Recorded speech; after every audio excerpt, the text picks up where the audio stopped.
नमस्कार। आसनों की लगातार बढ़ती हुई सीरीज जिसमें आज हम पहुंच चुके हैं 11 नंबर के आसन पर। तो इससे पहले मैं आपको 10 आसन सिखा चुकी हूं और ये सारी वीडियो की लिंक मैं आपको डिस्क्रिप्शन बॉक्स में दे दूंगी। और आगे और भी हम आसन सीखने वाले हैं, तो उसके लिए अगर अभी तक आपने चैनल को सब्सक्राइब नहीं किया है तो पहले चैनल को सब्सक्राइब करें, बेल आइकन को प्रेस करें, जिससे जैसे ही वीडियो अपलोड होती है तो उसकी नोटिफिकेशन आपको मिल जाए और आप कोई भी वीडियो मिस न कर पाए। तो आज हम सीखने वाले हैं वीरभद्रासन का तीसरा और आखिरी प्रकार। इसको हम वॉरियर पोज 3 भी कहते हैं, ग्रेट वॉरियर पोज भी कहते हैं, फ्लाइंग ड्रैगन कहते हैं, इसको स्टैंडिंग सुपरमैन पोज भी कहते हैं। तो ये आसन एक बैलेंसिंग आसन है, हमारी मेंटल हेल्थ को चैलेंज देने वाला आसन है। इस आसन से शरीर में ताकत आती है, चुस्ती आती है, स्फूर्ति आती है और उसी के साथ संतुलन भी आता है। इस आसन से हमारा जो पास्ट है, प्रेजेंट है, फ्यूचर है, उसके प्रति हमारी जो अवेयरनेस है उसमें बढ़ावा आता है। तो ये आसन करने के लिए आपको योग की जो सामान्य सूचनाएं हैं उसको ध्यान में रखना है। उसके अलावा जिसको भी हाई बीपी है, वर्टिगो की समस्या है, हार्ट से रिलेटेड प्रॉब्लम है, उन लोगों को अवॉइड करना है। जिसको कंधे, पैर या तो कमर से रिलेटेड कोई भी सर्जरी करवाई गई है उसको ये आसन नहीं करना है। लेडीज़ को प्रेगनेंसी और पीरियड्स के दौरान इस आसन का अभ्यास नहीं करना चाहिए। और अगर आपको डायरिया जैसी कोई प्रॉब्लम है तब भी आपको ये आसन अवॉइड करना है। और अगर आपको गर्दन का पेन है, सर्वाइकल का इशू है, तब आपको ये आसन करते वक्त आपकी जो गर्दन है उसको नीचे देखने की बजाय आपको सामने की ओर रखनी है। तो इन बातों को आपको ध्यान में रखना है। अब ये आसन करना कैसे है ये देख लेते हैं। इस आसन को करने से पहले आपको थोड़ा वार्म अप कर लेना है, या वार्म अप के तौर पे आप कुछ और आसन भी कर सकते हैं, जैसे कि अश्व संचलन आसन है। वीरभद्रासन के और 2 जो प्रकार हम सीख चुके हैं वो भी कर सकते हैं, वृक्षासन भी कर सकते हैं, जिससे आपके जो पैर के मसल्स है वो ये आसन करने के लिए रेडी हो जाए, एक्टिवेट हो जाए। तो इस बात का ध्यान में रखें। अब ये आसन करने के लिए हम ऐसे दोनों पैरों के पंजे को सीधा रखते हुए खड़े हो जाएंगे। अब यहाँ से एक पैर के पंजे को आगे उठाकर रखेंगे, ये पैर 90 डिग्री, पीछे वाला जो पैर है वो 45 डिग्री, और दोनों पैरों के बीच में कम से कम 3 फीट जितना डिस्टेंस ज़रूर रखें।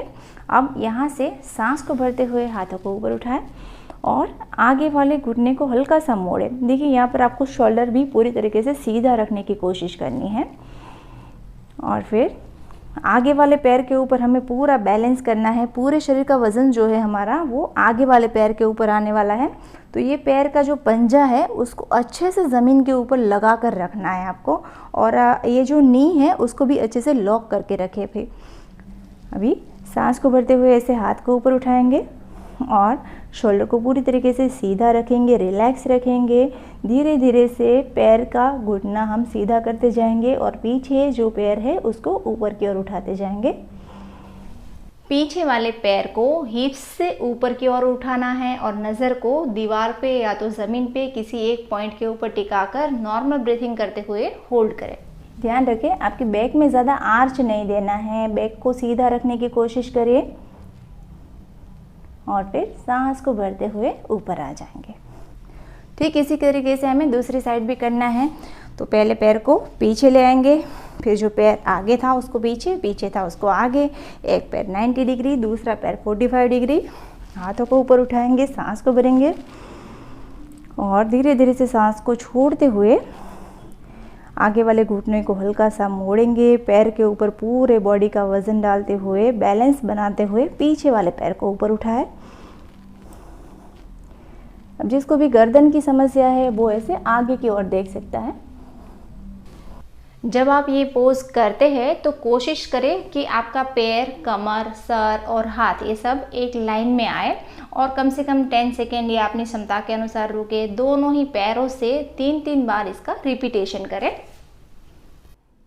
अगर आपको इस तरीके से करना थोड़ा डिफ़िकल्ट लगता है तो आप वॉल के सपोर्ट से इसको आसानी से कर सकते हैं। तो वॉल के सपोर्ट से करने के लिए आपको ऐसे वॉल के पास खड़े हो जाना है। दोनों पैरों के बीच में हिप लेवल जितना डिस्टेंस रखेंगे। सांस को भरते हुए हाथों को ऊपर उठाएं और फिर हाथों को अपने कानों से लगा कर रखें, जिससे आपके हाथों के बीच की दूरी जो है वो ठीक से रहेगी।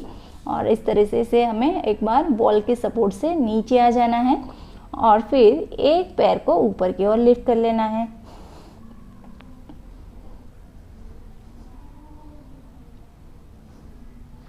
और फिर दूसरे पैर को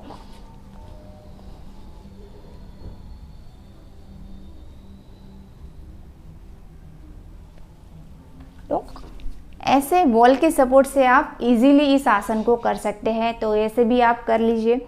इस आसन से हमारे पैर के मसल्स को स्ट्रेंथ मिलती है, ये स्ट्रॉन्ग बनते हैं और ठीक ऐसे ही हमारे पाचन तंत्र से रिलेटेड जितने भी इंटरनल ऑर्गन हैं उसको भी स्ट्रेंथ मिलती है, हमारे पाचन तंत्र में सुधार आता है।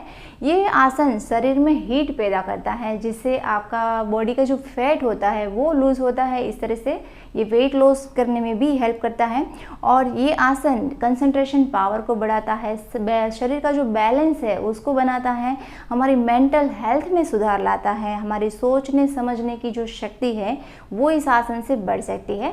तो इस तरीके से इस आसन के काफ़ी सारे फायदे हैं, लेकिन इसको करना थोड़ा चैलेंजिंग हो सकता है। लेकिन पहले आप इसको वॉल के सपोर्ट से कीजिए, उसके बाद बिना वॉल के सपोर्ट से भी इस आसन को कर सकते हैं। और हमेशा जब आप रेगुलर अभ्यास करते हैं किसी भी आसन का, तो फिर आप इसको आसानी से करना सीख जाते हैं। और ऐसे ही मैं सारे आसनों को आपको आसान तरीके से कैसे किया जाता है ऐसे आगे भी दिखाऊंगी। तो इसे जानने के लिए जुड़ जाए मेरे साथ। और अगला आसन मैं सिखाने वाली हूँ आपको वृक्षासन, जो एक और बैलेंसिंग आसन है। तो ये वीडियो अपलोड होगी अगले बुधवार को, तो बने रहिए मेरे साथ विद दी योगा डेस्टिनी। धन्यवाद।